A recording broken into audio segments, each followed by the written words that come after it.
नमस्कार दोस्तों, मैं हूं प्रशंजित और आप देख रहे हैं प्रोस्ट प्रेजेंट। आज की इस वीडियो के माध्यम से हम हमारे भारतीय रेल की AC 3 टियर और AC 2 टियर कोच के बीच के अंतर के बारे में जानेंगे, जिसको शॉर्ट में थर्ड AC और सेकेंड AC के नाम से भी जाना जाता है।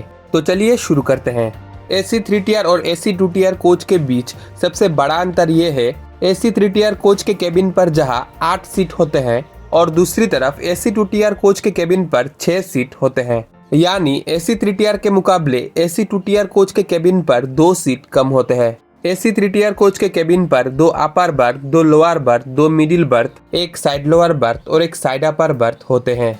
और AC 2 टियर कोच के केबिन पर 2 लोअर बर्थ, 2 अपर बर्थ, एक साइड लोअर बर्थ और एक साइड अपर बर्थ होते हैं। यानी AC 2 टियर कोच पर मिडिल बर्थ नहीं रहते हैं और इन दोनों तरह की कोच पर यात्री लेट कर यात्रा कर सकते हैं। बात करूं अगर इन दोनों कोच का किराया की, तो आप लोगों के जानकारी के लिए बता दूं कि AC 2 टियर कोच के मुकाबले AC 3 टियर कोच का किराया सस्ता होते हैं। उदाहरण के तौर पर जैसे कि आप लोग यहाँ पर देख सकते हो, इस नेताजी एक्सप्रेस ट्रेन की दिल्ली से हावड़ा तक AC 3 टियर कोच का किराया 1510 रुपया प्रति व्यक्ति है और उसी ट्रेन की दिल्ली से हावड़ा तक AC 2 टियर कोच का किराया 2155 रुपया प्रति व्यक्ति है। यानी लगभग 650 रुपया का अंतर है इन दोनों कोच के किराया में। बिल्कुल इसी तरह हर ट्रेन पर AC 2 टियर कोच के मुकाबले AC 3 टियर कोच का किराया कम होते हैं और AC 3 टियर कोच के खिड़कियों पर सिर्फ पर्दे रहते हैं। लेकिन AC 2 टियर कोच पर खिड़कियों के साथ साथ यात्रियों की प्राइवेसी मेंटेन रखने के लिए कुछ इस तरह की पर्दे भी रहते हैं। लेकिन हाल ही में अगरतला शियालदह कांचनजंगा एक्सप्रेस पर यात्रा के दौरान मुझे AC 2 टियर कोच पर प्राइवेसी मेंटेन रखने वाले पर्दे नहीं दिखा, लेकिन उस कोच की हर खिड़कियों पर पर्दा था। और आज से लगभग 4 महीने पहले आबाद असम एक्सप्रेस पर यात्रा के दौरान मुझे AC 2 टियर कोच पर खिड़कियों के साथ साथ ये प्राइवेसी मेंटेन रखने वाले पर्दे भी मिला था। यानी कुछ ट्रेन की AC 2 टियर कोच पर ये प्राइवेसी मेंटेन रखने वाले पर्दे नहीं रहते हैं, लेकिन ज्यादातर लंबी दूरी की ट्रेनों पर और खास करके प्रीमियम ट्रेनों की AC 2 टियर कोच पर ये वाले पर्दे रहते हैं। और कुछ ट्रेन की खिड़कियों पर कपड़े की पर्दे की जगह कुछ इस तरह की पर्दे भी रहते हैं। और इन दोनों तरह की कोच पर यात्रियों को रेलवे की तरफ से कंबल, चादर और तकिया वगैरह दिया जाता है। AC 3 टियर कोच को B1, B2, B3 नंबरिंग करके दर्शाया जाता है, जबकि AC 2 टियर कोच को A1, A2, A3 नंबरिंग करके दर्शाया जाता है। इनके अलावा HA1, AB1 और HB1 करके भी कुछ कोच को दर्शाया जाता है, जहां HA का मतलब AC first cum AC 2 tier coach होते हैं और ये 1 कोच के संख्या को दर्शाती है। अगर एक ट्रेन पर 3 HA वाले कोच रहता है तो पहला कोच पर HA1, दूसरा कोच पर HA2 और तीसरा कोच पर HA3 लिखा हुआ रहेगा। इन HA वाले कोच के अंदर के हिस्से को कुछ इस तरह से डिजाइन किया गया है, जिसके आधे हिस्से फास्ट AC और बाकी के आधे हिस्से AC 2 टियर होते हैं। यानी फास्ट AC और सेकेंड AC दोनों क्लास के यात्रियों के लिए इस कोच के अंदर सीट उपलब्ध रहते हैं।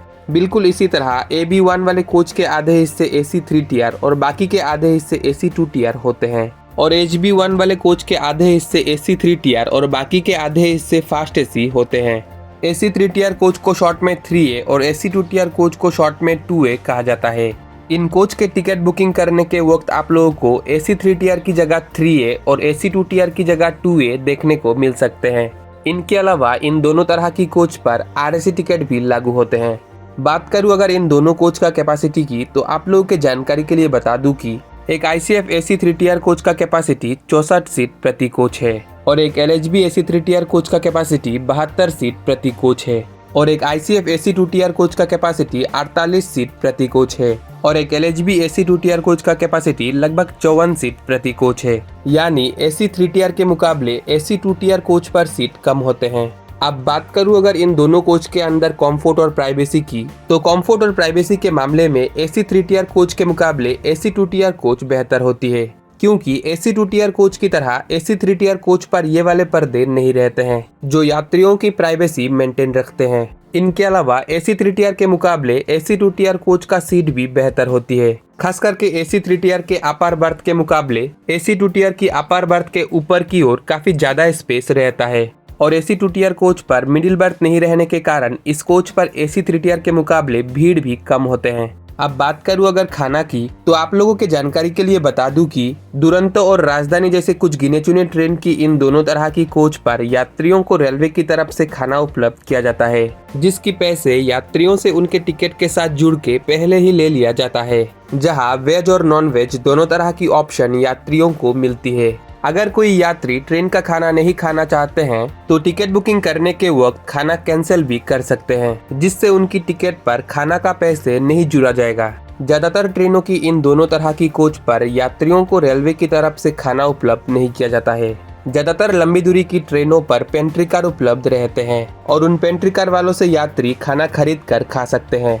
इनके अलावा ट्रेन से यात्रा के दौरान आप तो ऑनलाइन भी यात्री अपने लिए खाना मंगा सकते हैं, या अगर कोई यात्री चाहे तो अपने घर से भी अपने लिए खाना ले जा सकते हैं। बाकी फैसिलिटीज इन दोनों तरह की कोच पर लगभग एक जैसे होते हैं। तो ये था AC 3 टियर और AC 2 टियर कोच के बीच के कुछ अंतर। उम्मीद है कि इस वीडियो को देखने के बाद आप लोग अपने लिए इन दोनों में से किसी एक कोच को अपने जरूरत के अनुसार काफी आसानी से चुन पाएंगे।